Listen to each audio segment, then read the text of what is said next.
Welcome back to the Tiga Tactics Podcast, a show about self-defense for civilians by civilians. We discuss all things personal protection, including martial arts, combat sports, and street combatives. Our resident martial arts nerds, MANs, include co-founder of Tiga Tactics and holder of black belts in 9 different styles, Dr. Conrad Bui. Hello, everybody. We also have black belt holder in 4 different styles, and the other co-founder, Patrick Vuong. Greetings and salutations.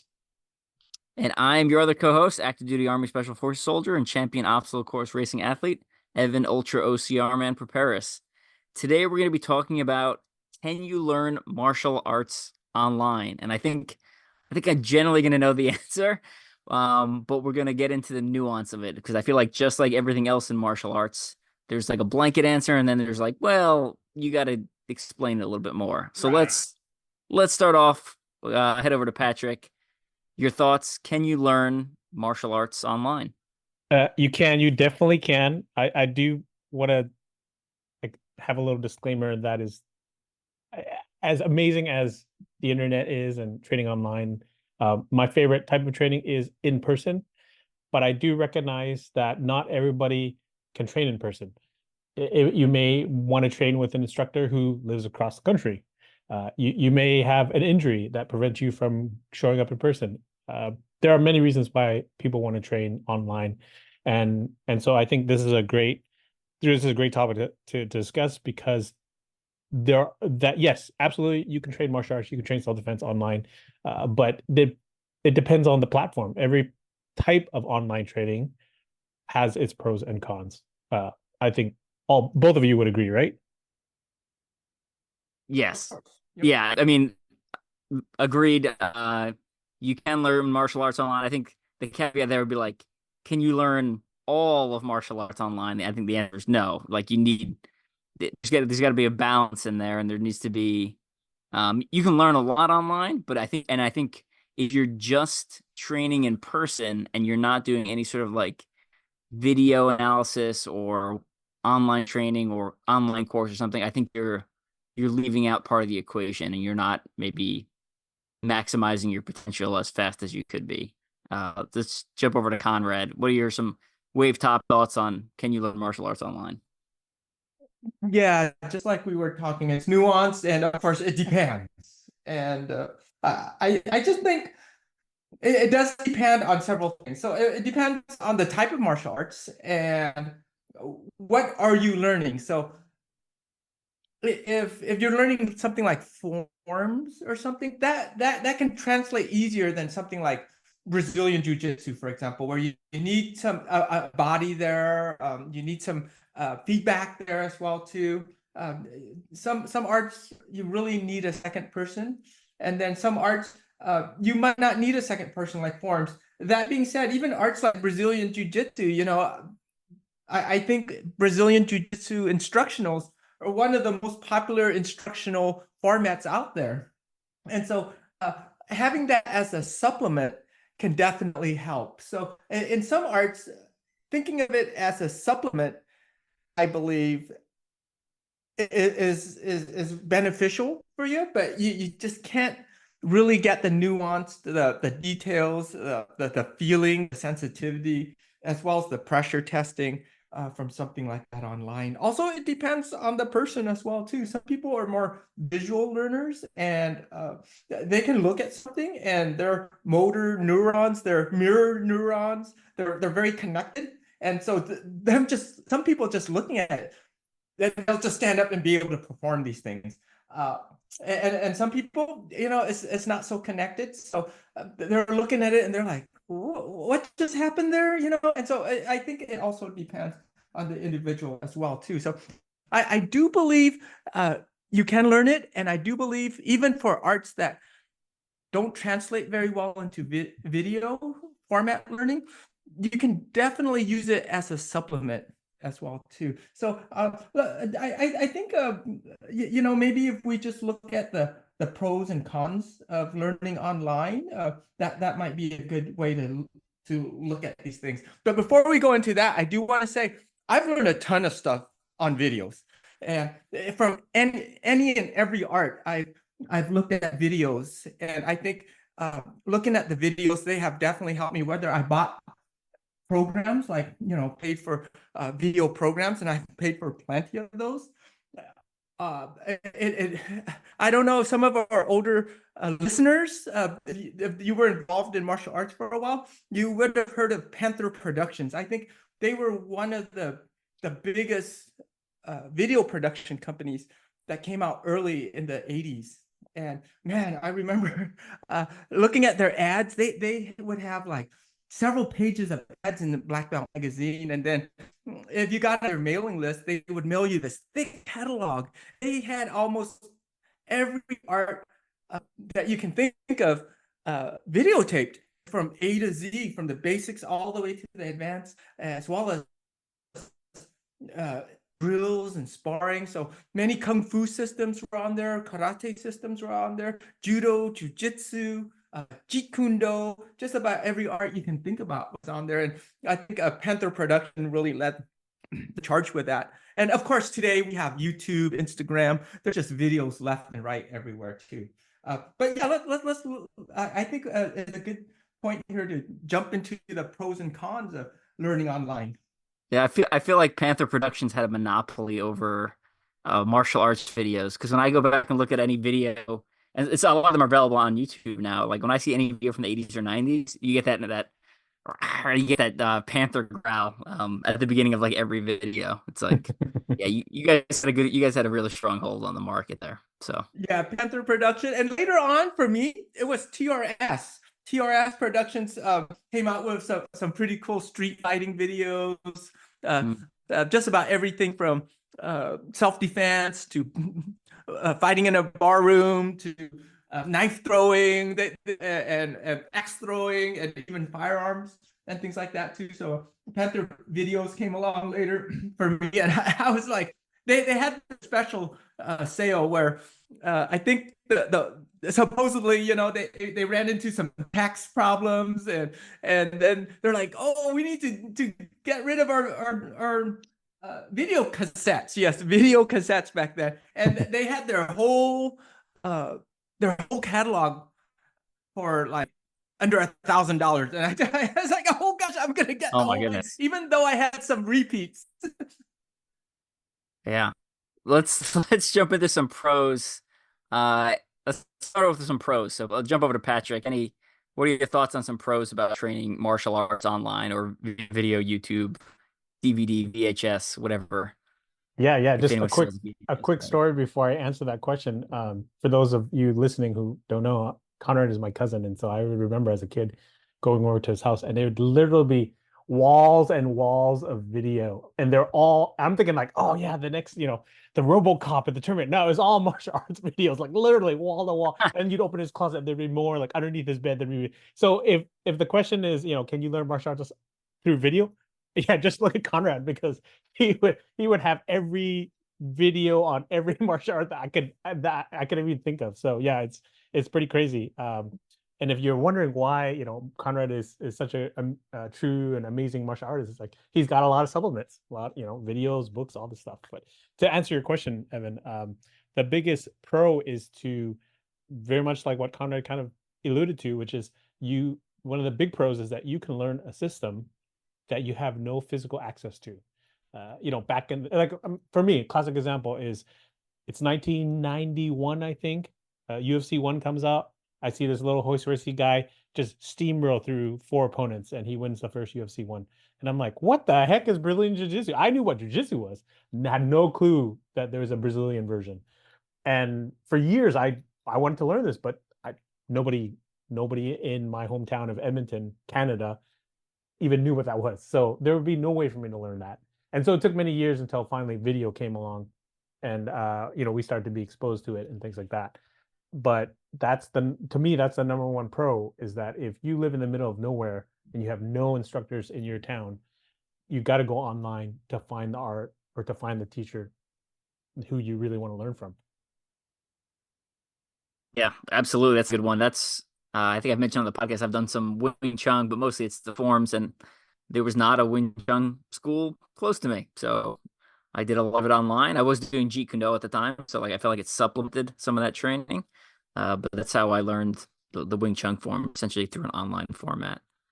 Another pro I'd say is repeatability, right? So when I go to a martial arts class, the instructor explains it once or maybe twice, and then maybe I rep it a couple times, and then that's it. So I like videos because I can watch the same video segment 100 times if I need to, and like really understand that information, and it sticks a lot better in my brain.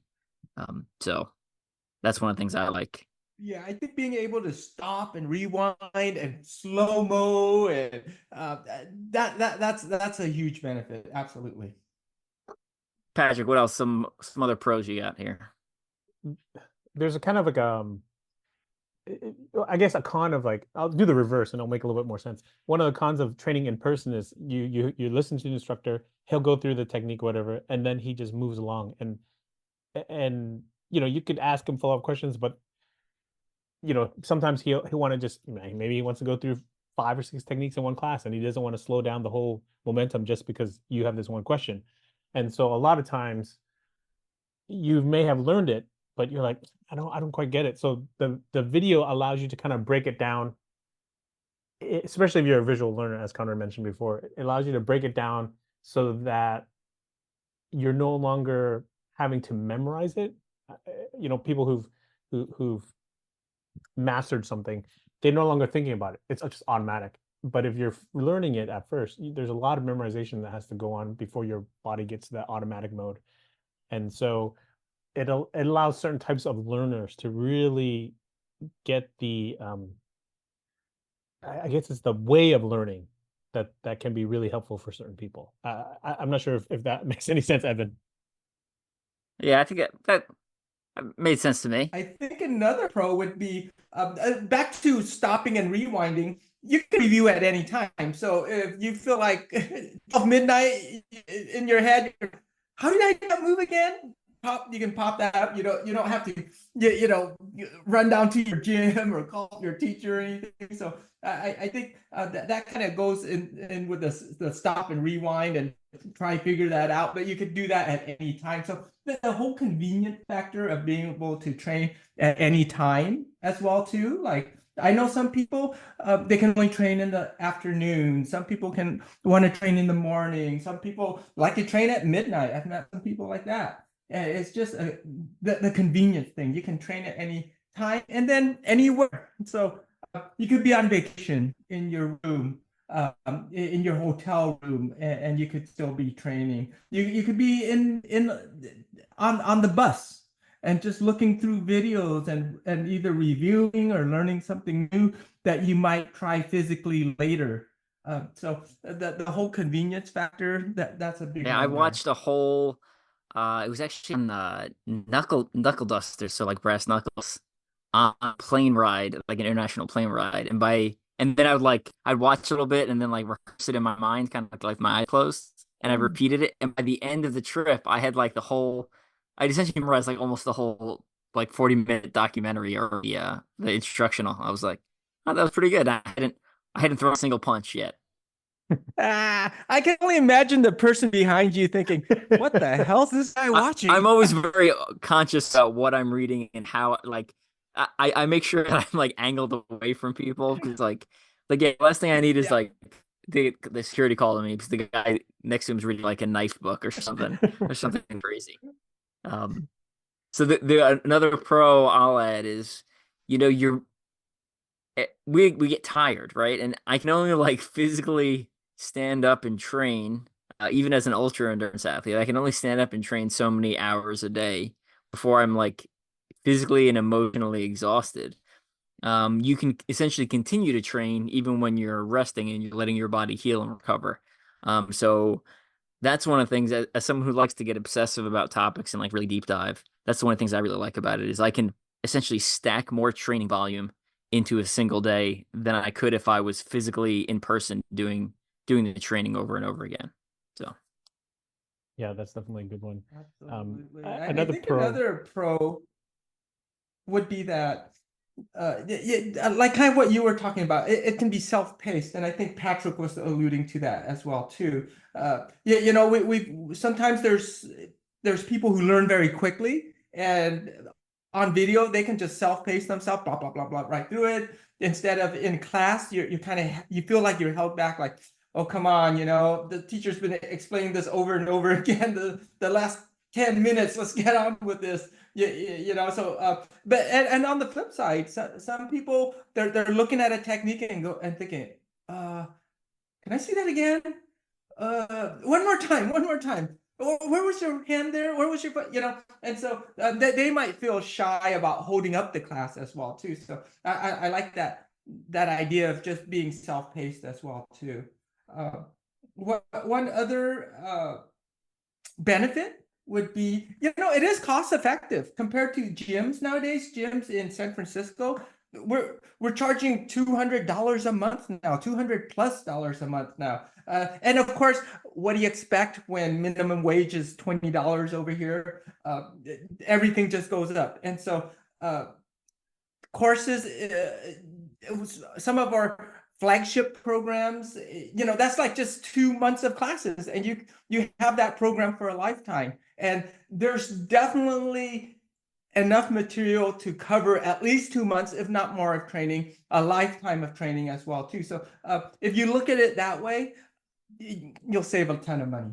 Yeah, I've gone back and, a course I've taken, an online course I've taken, or a video series I bought, watched it and been like, oh, I think I got all the information out of it, and then rewatch it like a year later and be like, oh yeah, that's a tweak I should make. Oh, that's a good idea. I forgot that was in this. And yeah, it's like having the seminar in your pocket, and then you can read, you can, like you said, you can rewatch it anywhere. So should we get anyone have any other pros I things to do. throw out there before we jump into cons? Yeah, I have one more Go for it. pro, and that is you can train with your friends or your family at home or wherever you're at, as Conrad mentioned. You could be in your underwear and train with them, because they might not want to go to your gym. Maybe it's too expensive, or maybe they don't like your coach or your friends who go there. And so training online or training through video is a great way to get them involved without having them to commit to a full monthly curriculum. You can train in little 5-minute bites, or you can do a full-on 2-hour training session with your wife because she's intimidated to go into the gym. And so this is just a great way to get other people involved who normally otherwise wouldn't. That's a really good point. I always forget about that. You hang around certain groups of people, and you're like, why would anyone be scared of going to the fighting gym? Then it's like, oh, people are self-conscious. That's right. People are self-conscious about their looks, their weight, their physical capability, their skills slash lack thereof. And if you've been in the martial arts community for a while, chances are you've been into a gym that's really nice, and that's probably what you're used to. So what it's like in there. But someone who's coming in from the outside, may have all sorts of crazy impressions in their head from movies or just from their own imagination on what the people inside the gym are going to be like. And I don't know, every gym I've walked into has been pretty nice. Even the ones that looked like really grimy or had no air conditioning, were like super, super sweaty. They were all the people in there were still really nice. 100%. And the whole subject about sharing with the family, I think friends and family too, I think that's a big positive, because sometimes when maybe we learn something and we want to take it back home and show it to our friends or family, we might not be teaching it right, and we're missing some details. Or you know how it is trying to teach your own family. So it's just easier to say, hey, let's watch this video, try to Oh, do this agree. together, listen to this presenter here or this instructor here, and let's just try to do that. Versus you're telling your daughter or your son, okay, make a fist like this, do this, do this. It just degrades very quickly. It's family teaching family. Yeah, and that's one of the things that's nice about the Tiga Tactics courses. They're broken into like manageable chunks. You can like you were saying earlier, you watch a couple minutes, and again, you guys are instructing the family member, not the spouse, and it makes it a little bit easier to learn. So let's jump into some cons. We'll start off with Patrick. I think the big con is that you don't get that immediate feedback that you would, as Conrad said, say Brazilian jiu-jitsu. You in jiu-jitsu, you've got that instant feedback to know whether this technique is going to work or not. Whereas when you're training alone or even with a friend, but staring at a screen, you don't have that expert level instructor telling you, yes, this is the way to do it, or no, you're doing this horribly wrong. Your form sucks completely. And so yeah, it does lack that instant adjustments and tweaks that a live instructor would give you. Yeah. Also the ability for, if you don't have a training partner, the ability to like pressure test obviously is gone. If you can get someone in your house, spouse, friend, whatever, then you can still pressure test. But even then you have a limited training partner. So, that's one of the nice things about going to a gym is you get different body types, sizes, shapes, genders of people, strengths, weaknesses, techniques. If you're in a gym that's been around for a while, you'll get people from other gyms who've trained at other places. So maybe they're bringing a different style of sparring or a different style of rolling, whatever that may be. So you kind of get a mix of uh, feels and personalities. That was one of the things I really liked about the combatives gym is we'd have. I mean, there was like a core group that was always there at Fort Riley there, but then every week there'd be like a new class of 10 to 20 soldiers rolling through. Um, and you could train with them and get a kind of a different feel of different people. So, Yeah. Conrad, what else you got? Not having like partners there, different bodies, as well as like what Patrick was saying. There isn't a teacher there correcting you in real time. Also, there isn't a teacher there kind of teaching you on the fly. In other words, they're adjusting their teaching methods to what you need in particular. And so that's a weakness too. I think another weakness might be passive learning. And I fell into this as well too. Sometimes I would just kind of watch and go, "Oh, that's really very entertaining," and I never really even got up to do any of that. So that passive learning can happen as well too. It wouldn't happen in a gym. It's like, "What are you doing sitting there? Get over here. Let's do this." Right. I usually like to watch when I take a video course or buy a video, download a video course. Whatever. I usually like to watch it once, and not get up, but like understand I'm not getting up, and then I watch it again and go through all the motions. I've tried sometimes like watching and doing at the same time, and then sometimes I end up missing some of the nuance because I'm like grunting or sweating or moving around and I don't hear what the instructor says on the video. So I kind of like one watch all the way through. I go back and then watch it and do it, segment by segment to make sure I get all the information down. And then sometimes I watch it again and take notes. I don't know. Sometimes I watch it again and rep it again. Like I don't. It really depends on the course and how much time I have available and what else I'm doing at the time. So again, that benefit of being able to rewatch and continuing to get those additional reps in at any time or place is super nice. Patrick, what else you got? Cons? I would say this may affect certain types of people, and that is motivation.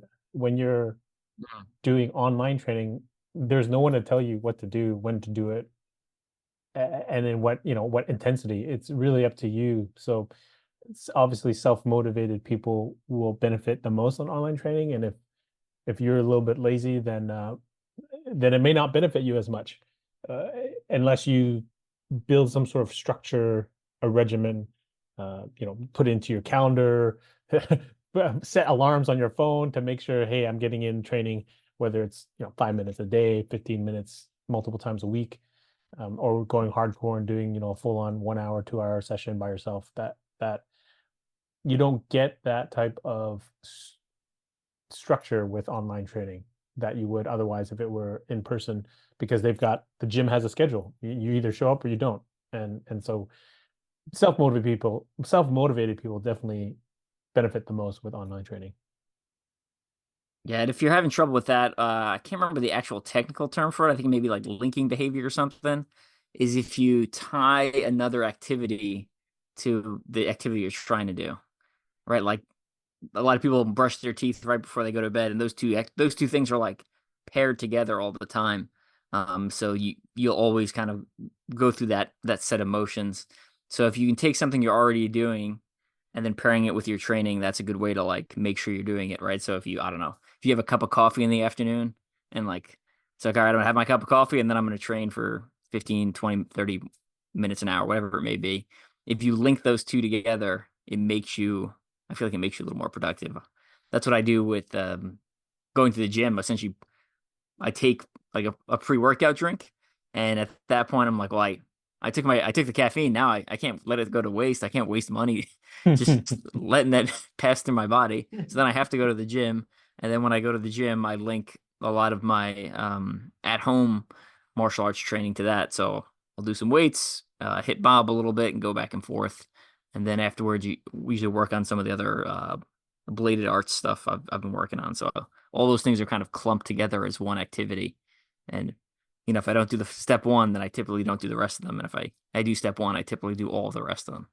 So That's definitely a good tip. Yeah, and I think for me, one last thing would be that, and we all kind of alluded to this, and this just connects with everything we've said as well too. When you're in a class and your teacher's watching you, or the other students are watching you, or you feel like they're watching you possibly, you have more accountability with yourself. So you're going to pay attention a little bit more when you perform a technique or a kata or some type of movement. You're more likely to be more mindful, and you're going to try a little bit harder because you just feel more accountable since there's eyes on you. So some people have that, some don't. Some have that internal accountability as well too in their training without anybody looking. But then some people might need that actual interaction, that actual physical presence there for them to push themselves a little harder. So let's get some thoughts on this. So I've taken a bunch of different styles / system, whatever you want to call them, courses, whatever you want to call them online. And there's some where you just watch the video. There's others that are like done over Zoom. There are some that are like a combination of that, and then you send in video recording of you doing the instruction. Any kind of thoughts on some of like the nuance of online or video training there? And maybe stuff you like or stuff you don't like about doing Zoom or test videos, etc. Something like that. I'll turn it over to Conrad first. I think Zoom is probably the next best thing to a live teacher being there, because the teacher can make real-time corrections, verbally, of course, and visually as well too. So I do have a student right now. I teach once a week online in Baguazhang. Baguazhang is like a Chinese internal art. It's closely related to Tai Chi, and so there's very sophisticated movements, very flowy movements, and not everyone can learn it online, I don't believe, but the student that I am teaching right now, he's doing a pretty good job. I was very reluctant in teaching this online, but after seeing the results, I'm thinking, yes, some people can do it. And so I believe that Zoom format is the next best thing to being there in person. That being said, it does have its limitations. Testing online is also a great way to get feedback. Whether you test live or, which I think would be the best way to do it, because it's always good to get feedback right away. Yeah. But then, of course, the second best way is, you do your test, you record it, you send it in, and the teacher watches it, takes notes, and sends you back what you need to fix. And so I think, there's limitations to this communication, but also it's a very positive thing. I think this is just a great time to be a martial artist. A lot of these arts that maybe were one time secret or one time very difficult to find, you can find that person and they could be halfway around the world. You could still take those lessons. Yeah, I agree. I mean, I've taken a bunch of bladed courses that they're the closest instructor is 10 plus hours away, maybe even further. Mhm. And it's hard to find people who you can occasionally find Filipino martial arts, which I was fortunate enough to have one near my house at my last location. But the like bladed combatives, I feel like is it makes people uncomfortable. So it's really hard to find. So you kind of gotta go online to find the other weirdos to learn that stuff. And luckily fall into a couple of groups that have offered that, and I offer that myself now for teaching some people as well, which I've had students on and off in the past go through some of the systems I know there. So, Patrick, any thoughts? Yeah, so I wanted to break it down a little bit for people who may actually have never done online training and they're listening to this podcast. So basically, Zoom is live streaming more or less, and then there's video on demand, which is what a lot of our Tiga Tactics Combatives courses are. That's how they're structured, is video on demand. So you've got the live streaming through Zoom, you've got video on demand through our system or other systems like it, and then as Conrad said, how do you test in those two formats? Obviously, live streaming, if you're doing it through Zoom, you just do it in real time, and that's the best. Video on demand, since there's no feedback, it's not live, you'd have to submit a video. Or what we also offer in our instructor certification program is that they come to one of our seminars. So if they're in our instructor certification program, they paid for it, they're going through our courses, they can attend our seminar and basically and get tested at the seminar, or not at the seminar, but in between our breaks, or just after the seminar or before the seminar, based on our schedules. And that's another way to do it live. So it's kind of a combination of online training and then live testing. So there's a bunch of different ways that you can do it. As Conrad mentioned, Zoom is obviously the next best thing to in-person training, but there are advantages to video on demand, as we mentioned before, the whole portability of it, the convenience factor, all those good things. And so it's really just a matter of finding not just the right platform for it, but also the right style, the right instructor, and then kind of putting the Lego pieces together to see if this is what fits best for you. I've done both. I've done Zoom live training and I've done video on demand, and I've had to submit my footage for testing. So I've done it both, and it's all pros and cons based on the style or the system that you're learning. Yeah, completely agree. I know for me personally, I found that like for some of the form stuff, I know Conrad was talking about that earlier. I feel like I learned it better in person, and well, obviously I learned it better in person, but I feel like it was for me it was easy to learn it in person and then be able to get a lot more reps via Zoom, where I already had like some of the I could remember like being back in the dojo and like actually moving through the movements, as opposed to like trying to learn it from scratch on Zoom. Obviously, the more in-person instruction, the better. But the having that as a supplemental like work, like we've been saying all along, has just been was absolutely great and a way to continue to train some arts that I was about to lose access to due to moving around the country. Right. Anyone have any like personal favorite programs they've done or bought, instructionals, whether that's Zoom or on demand or video or anything like that you'd like to mention?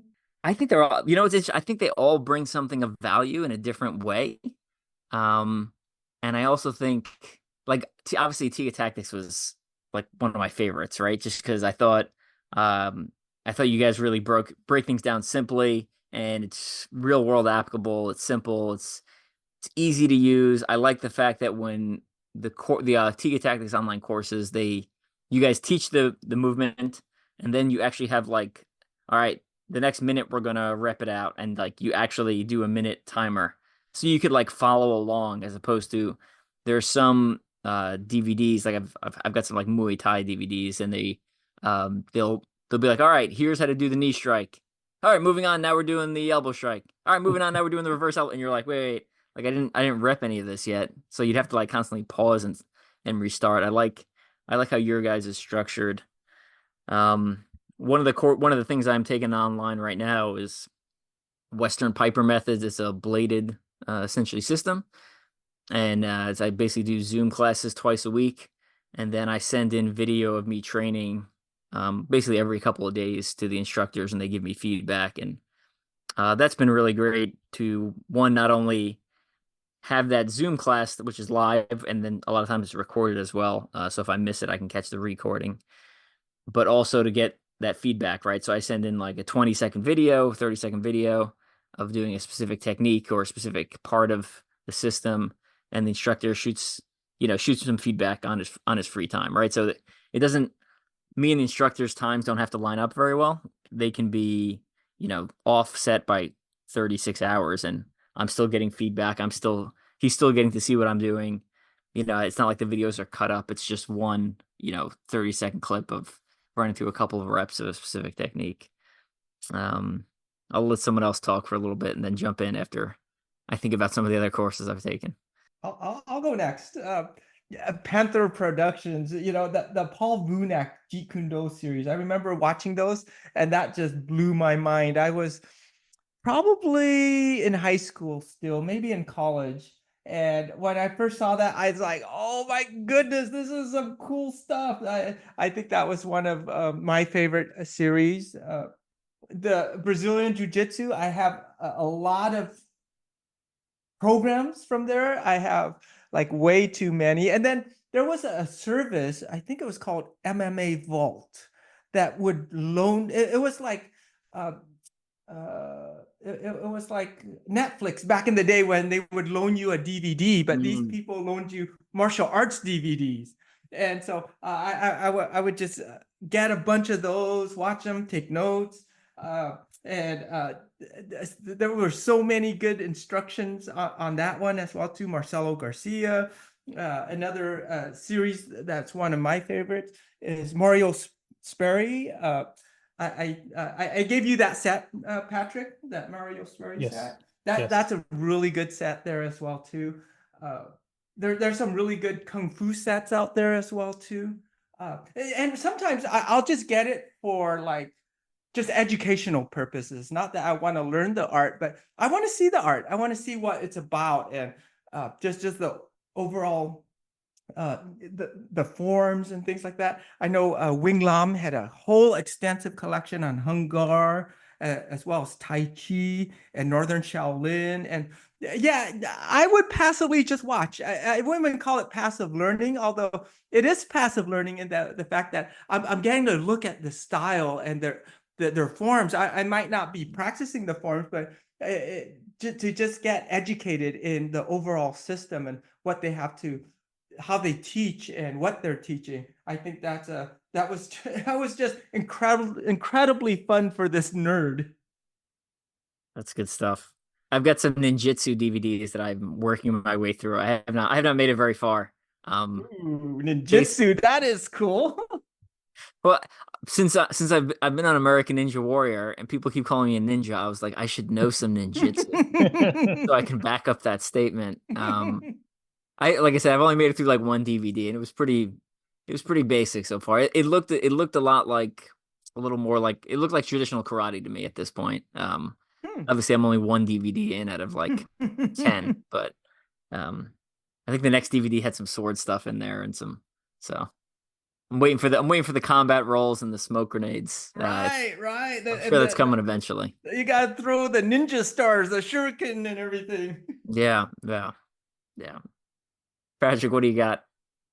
I'm very much the type of viewer who Connor kind of alluded to a little bit. I watch it not to physically do the moves. So, for the last 25 years or whatnot, 30 years, I've been watching this for like the education, the knowledge, the cultural aspects of these videos. So yeah, I've hung art videos, I've a bunch of different other kung fu styles. More recently because I'm practicing Brazilian Jiu-Jitsu. I watch a ton of of YouTube videos and tutorials and things like that. Not necessarily, obviously, at home I don't have a partner to train on except for my grappling dummy. Um, but I do it just to kind of absorb it. I'm more of a I'm not quite the machine like you are, Evan, where you just bang, bang, bang, bang, bang, pop through all these systems and just like, you're like a Terminator. And I'm not quite the martial arts nerd as like Conrad who just absorbs things like sponges. I'm much more for like the mental stimulation as opposed to trying to translate into physical skills. That stuff I like to save for when I'm in the gym or when I can practice with a friend of mine at home or with a relative or Conrad. Whenever we're in town together, obviously we'll mess around with some things. But more lately, because technology's gotten so good now with online training, I am a member of the Pikiti University, which is um, from the Pikiti Tertia Tactical Association. This is the association I belong to. It's a whole slew of a whole online library of techniques and drills and the whole system as presented by the PTTA through my teacher Tuhan Jared Wihangi, and that's been very cool. He's a great teacher in person. He's a great teacher online, and the way that they filmed it is very clear, very presentable, and so I do review that regularly as well, and yeah, I'm just because of the whole BJJ thing, I've gotten really into watching YouTube videos because now people are sharing their secrets. Before you kind of had to pay, like through Panther Productions or whatnot, and now people are just giving all their techniques away for free. I literally had this conversation with my Brazilian Jiu-Jitsu professor because BJJ Fanatics hit him up probably 10 years ago, and he's like, I think I'll keep my stuff to myself. And then one of his good friends ended up revealing this one of his Ghost Guard series. He calls it something. This friend calls it something different, but it was basically my professor's Ghost Guard series. He's like, damn it, now it's on BJJ Fanatics. Okay, whatever. So yeah, it's just everything's out there now, and it's just a free for all, so to speak. And it's just cool to see all these different techniques and systems and instructors out there.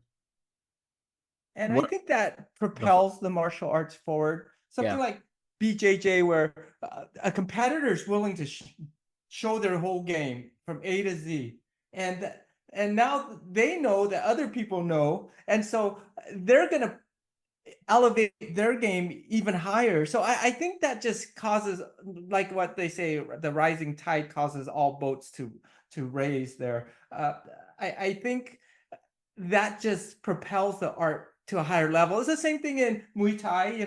Teachers are just sharing everything nowadays. And so I think that'll help the art grow. So any art out there that's like, oh, we're just keeping the secret. We're just keeping the secret. Well, now you're just doing a martial arts inbreeding, and you're going to have genetic defects very soon here. So I love you that. guys who are genetically inbreeding, oh, we're just keeping secrets here. Your art is going to get stale, and it's going to die, and you'll see the genetic defects very soon, which we are already seeing.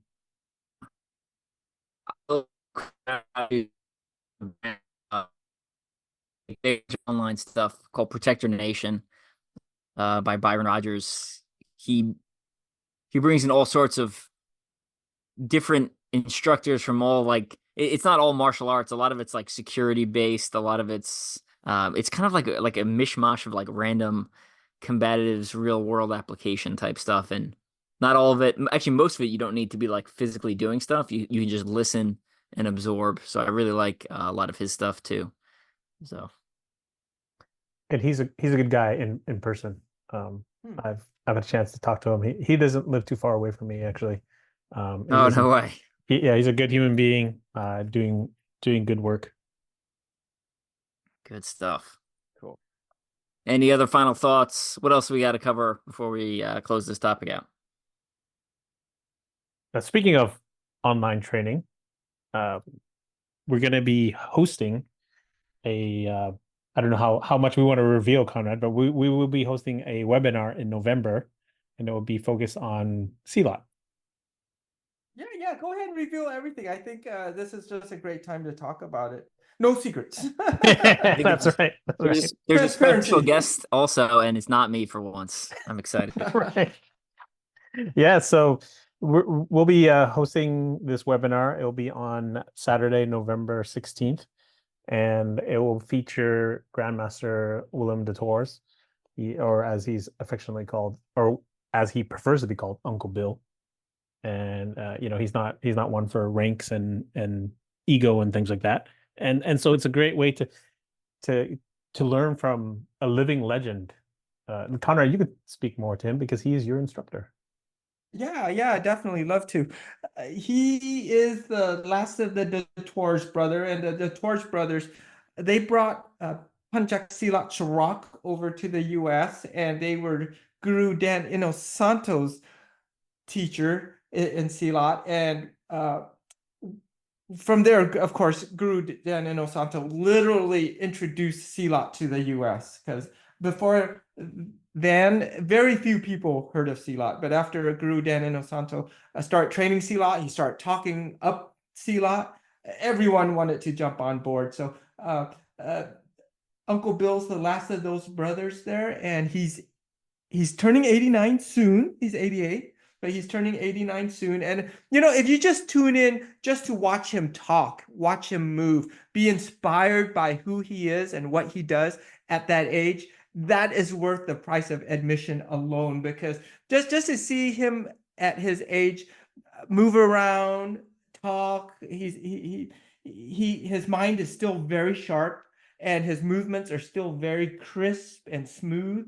And just to be inspired by that is worth the price of admission. So of course he'll be sharing a lot of his family art, the Sarak. He might even share a little Kuntao, and Kuntao is basically Chinese martial arts, Chinese kung fu by way of Indonesia. So when the Chinese merchants and monks came down into Indonesia, they ran into all those knife fighters down there, and they had to change up their kung fu a little bit, and so it evolved differently than it did back in the mainland in China there. So he'll for sure share the Silat, and maybe if we're lucky, he'll share some of that Kuntao as well too. But just to watch him and be inspired by him, and to see what we can try to model and try to become like. Because for me now, martial arts isn't so much about the destructive portion; it's more about the constructive portion, and living a long, healthy life, I believe, is a big part of that.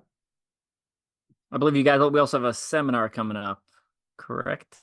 Yeah, depending on when our listeners listen to this episode, we have the Worst Case Defense Seminar happening October 19th and 20th in Fulton, California.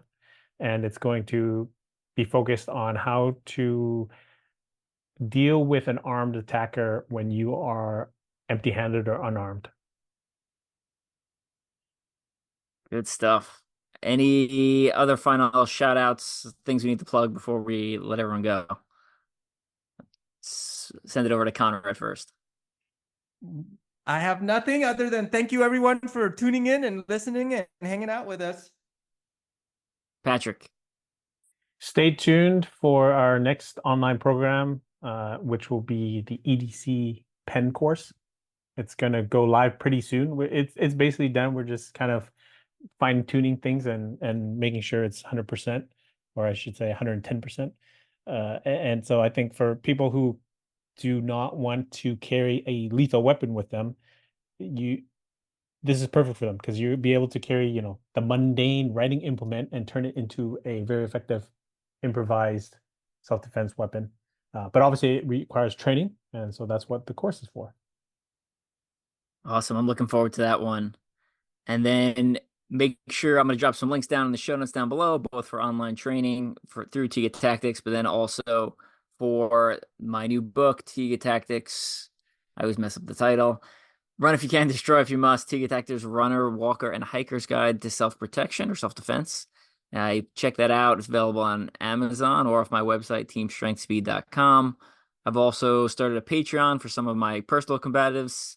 Much lower production value than the nice courses Tiga Tactics makes. So a lot of times just short videos, 5-10 minutes long, not necessarily in a coherent structure, but kind of various topics from my special operations background, various knife systems, various striking systems, and some martial thoughts, as well as some war stories. I brought some friends on there who train in various martial arts, and then also some guys from actual combat deployments, and we talk about some war stories and how those lessons can be apply to civilian self-protection. So I'm going to drop that Patreon link down below. It's super cheap. Just trying to, this is a lot of the information is kind of like personal, and I don't necessarily want to just give it out unless people are like interested in learning from that stuff. Like, because I don't, you know, some of the stories are like, I mean, people are like dying, and I just don't think that's appropriate to like share, without like people who like actually want to learn from those skills or that those experiences. So I have to say you've got a great platform there, Evan, and there's different levels of membership as well too. Is there a free level as well too? I remember. so there is a free level. There's not much. You're gonna get some like you'll get some articles on there, and you'll get some kind of reminders to check out some like the Tiga Tactics podcast and some of the Strength and Speed podcasts that are more combatives, martial arts focused. So you'll get some original content. A lot of the free content is repeat content from other places. It's just been organized a little bit better for you. But there's a $5 level, there's a $10 level, and there's like a $35 level. I would go with the $10 level. The $35 level includes like online instructions, essentially Zoom classes with me. So if you want to do that, that's cool. But that is more work for me. But so I would go with the $10 level, unless you really want to do Zoom classes, and then we can. I teach Medusa, which is a edge weapons program that's essentially developed from criminals, and Western Piper methods, another edge weapons program developed from South African criminals, adjusted for the Western world, and then also just some of the various combative stuff I've learned over the years. So if you train Medusa, does that make you a stone cold killer? Burn, Conrad. You're on fire. I love it. Maybe we need to change our motto, which we don't have one. So maybe that is our motto now. There you go. Well, I can just say I love your content. You're putting a lot of work into that. So if anyone's interested, hop on, because you're loading it with a ton of content. You're constantly loading content on there, and so I'm enjoying my membership. I signed up for the $10 level as well too. But if you don't want to commit the $10, hop onto the free level. At least keep in touch and know what Evan's been putting on there. I appreciate it. I appreciate it, Conrad. Yeah, and occasionally, if you're in the Team Tiga Tactics group, occasionally I'll share some of them, essentially re-upload them to that group, so they're not going to be public. You have to be part of that. You have to essentially sign up to Team Tiga Tactics by taking one of their courses to get into that Facebook group, and then you'll occasionally get some of my videos on there for free. So, but essentially, there's about 7 times the amount of videos on the Patreon page than you'll get inside the Team Tiga Tactics. But yeah. All right. We're going to get going. I've talked enough. Check the show notes down below, and we will see you all in the next episode. All right. See ya. Thanks for everybody for listening. Have a great day.